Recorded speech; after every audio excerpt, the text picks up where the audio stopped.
खुलुमबाय बे समाव दङ बडलेण्ड इंखं टेलिभिजननि स्टुडिअ आं खोमथागोरा गयारि। दिनैनि गाहाय रादाबफोराव दङ।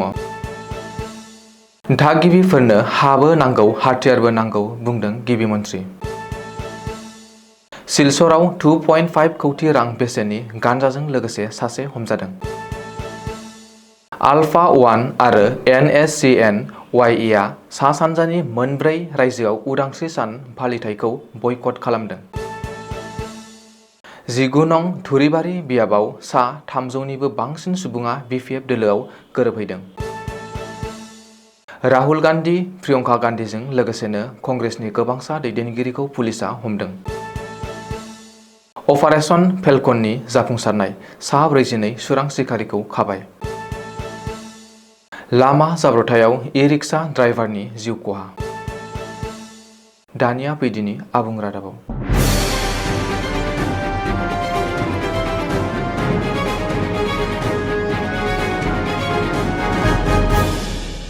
थागिबि सुबुंफोरनो हाथियारबो नांगौ आरो हाबो नांगौ।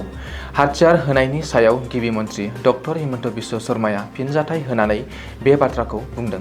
गिबि मन्थ्रिनि बायदिब्ला थागिबि सुबुंफोरनो रैखाथिनि थाखाय हाथियार होनाया बाखनायथाव। हाथियार गैयाब्ला थागिबि सुबुंफोरा साउथ चालमारा, मानकासार, बड'बराव माबोरै थागोन होननानैबो गिबि मन्थ्रिया सोंथि सोङो। 20 एबा 25 रोजा दखल खालामग्राफोरनि गेजेराव 100 थागिबि सुबुंफोरा सत्रखौ रैखाथि होगासिनो दङ। बेनिनो थाखाय आयेननि गेजेरजों हाथियारबो नांगौ आरो हानि मोनथायबो नांगौ। बबेखानि थागिबि सुबुंफोरनि रैखाथिनि थाखाय हाथियारनि गोनांथि जागोन होननानै बुंनायनि उनाव गासै रायजोआवनो फिनजाथाय सोमजिहोदोंमोन। गौरब गगै, अखिल गगै, AIUDF आरो आमसु बायदि आफादफोरा गिबि मन्थ्रिनि सायाव गोजोननाय गैयै फोरमायदोंमोन। हाथियार होनाया रायजोनि आयेन आब्रुथिखौ गाज्रिसिन खालामगोन होननानैबो अजद होदोंमोन। गिबि मन्थ्रिया बुंदोंदि दखल खालामग्राफोरा फिनिश आसाम जिहाद खालामगासिनो दङ। सन्देह गोनां सुबुंफोरा गोदान जायगाफोरखौ नोजोर होगासिनो। मानकासार, साउथ चालमारा, धुब्री, थिं, लाहरिघाट आरो मयराबारिनिफ्राय फैनाय गोदान ओनसोलफोराव दखल खालामगासिनो दङ। हाग्रा ओनसोलाव दखल खालामग्राफोरा जोबोर खम समनि गेजेरावनो गेदेर गामिफोर फसंदों। दखल खालामग्राफोरा दखल खालामजानाय ओनसोलफोरनि साखाथियाव थानाय जायगायारि थागिबि सुबुंफोरखौ सिगिगासिनो। मख'नो गोनांदि बेयो थागिबिफोरनि थामोनथाखौ रैखाथि होनो थाखाय जोबथा सोमावसारनाय। जुदि थागिबिफोरा दानो सांग्रां नङा अब्ला इयुना खोमसि। बयबो सांग्रां जानांगोन होननानैबो गिबि मन्थ्रिया रोखायै बुंदों। ड्राग्स आरो निसागोनां मुवा फालांगिनि हेंथायै मोनसे मख'जाथाव अपारेशनाव आसाम पुलिसआ सिलचराव 2.5 कौटि रांसो बेसेननि गान्जानि मोनसे गिदिर शिपमेन्टखौ जब्द खालामदों। मोनसे स्रोत सुलुंखौ बिथा खालामनानै पुलिसआ त्रिपुरानिफ्राय फैबाय थानाय गंसे गारिखौ होबथाना सिग्रोमनायाव 362 किल'ग्राम गान्जाखौ बोखांनो हायो। बबेखानि 2.5 कौटि रां बेसेननि गान्जाजों लोगोसे हमजानाय स्मागलारफोरखौ प्रदीप कौर होननानै पुलिसआ सिनायथि होदों। रिपर्ट बादिब्ला बे जाथायनि सायाव बांसिनै मिथिनो आरो सोलिगासिनो थानाय नायबिजिरनायनि थाखाय पुलिसआ प्रदीप कौरखौ जिम्मायाव लांदों। बेनि सिगां सोलिफु दानावनो गुवाहाटी नोगोरमानि गरसुगाव पुलिस आरो स्पेशेल अपारेशन ग्रुपनि जथाय अपारेशनाव 30 केजि गान्जा जब्द खालामनो हादोंमोन। गरेस्वरनिफ्राय गुवाहाटीयाव थांनाय AS01ES9991 नम्बरनि सुइफ्ट कारनिफ्राय जब्द खालामदोंमोन 30 केजि गान्जाखौ आरो बारग' NDFBनि सोद्रोमा दैथुन बर' मुंनि सासे सुबुंखौ हमनो हादोंमोन।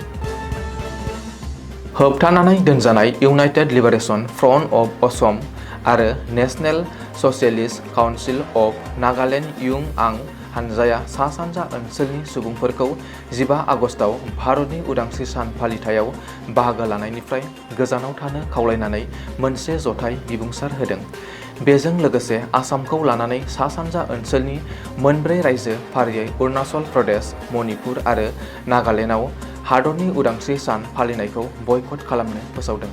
आल्फा उदां आरो NSCN-आ दाबि खालामनानै बुंदोंदि नाख्रेबजानाय हादराव उदांस्रि थानो हाया। भारतारि रौनियाफोरखौ गोबां बोसोरनिफ्रायनो हिंसा आरो दबथायनायनि गेजेरजों रायजोखौ सामलायनायनि अजद होदों।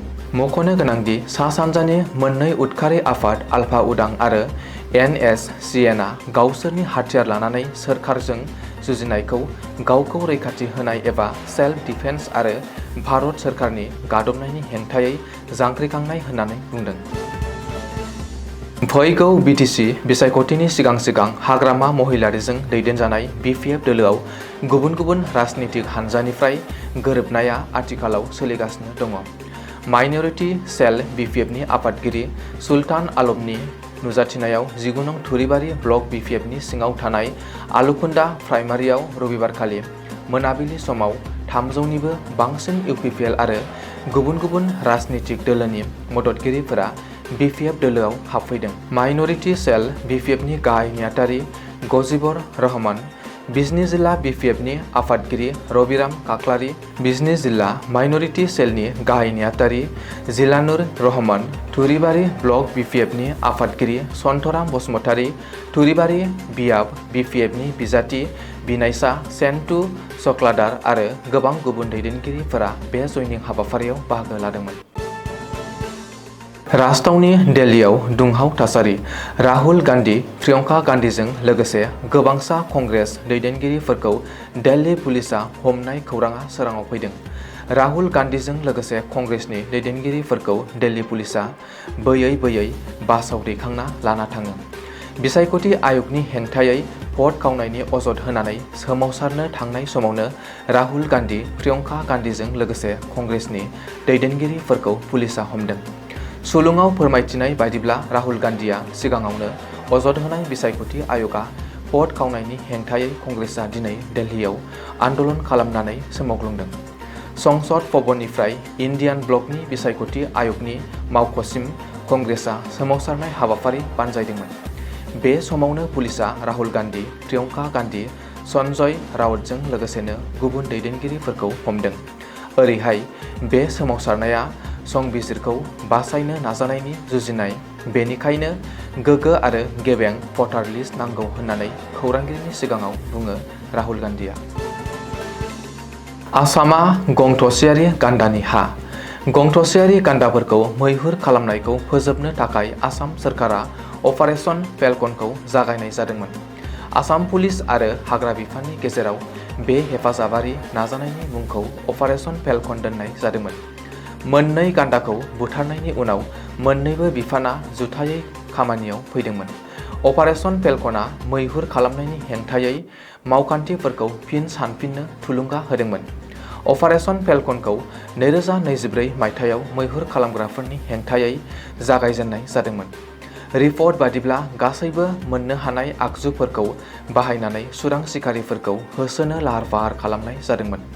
हाग्रा बिफाननि मावफारियाफोरनि गोरोबलायनाय आरो नांथाबनायनि गेजेरजों गोबां मैहुर खालामग्राफोरा दा जोबथेसालियाव दङ। बे अपारेशनाव हमजानाय सुरां सिखारिफोरनि अनजिमाया उदालगुरियाव 1, दरंआव 8, नगावआव 6, बिश्वनाथआव 18, डिब्रुगड़आव 1, सनितपुराव 2, कार्बि आंलंआव 5 आरो काछाराव 1। मख'नो गोनांदि हानि आरो डिजिटेल सोलोखौ गेबेङै बाहायनानै सुरां सिखारिफोरखौ ट्रेक खालामनाय जादों। बे अपारेशनाव इन्टार स्टेट आरो इन्टारनेशनेल सोमोन्दोफोरखौ सिनायथिनो हानाय जादों।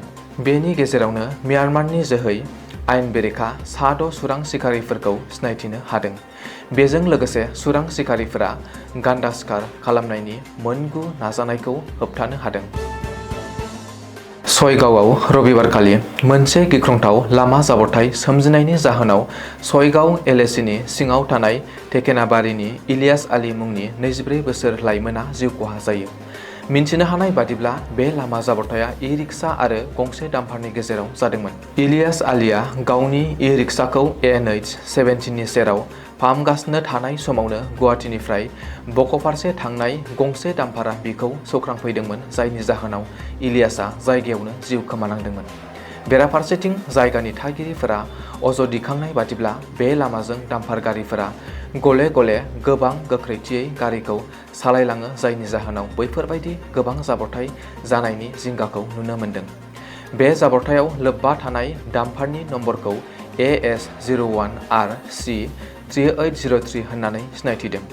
बबेखानि जायगानि थागिरिफोरा जाब्रबथायाव सोमोन्दो थानाय डाम्पार गारिखौ आबुङै होबथानानै लाखिनायनि अनगायैबो लामाजों गिलिर आरो गिदिर गारिफोरनि आब्रुथि गैयालासे सालायनायखौ बाङाइ खालामनो थाबैनो राहा लानो खावलायदों। दिनैनि रादाबा एसेनोसै, गोजोन्थों।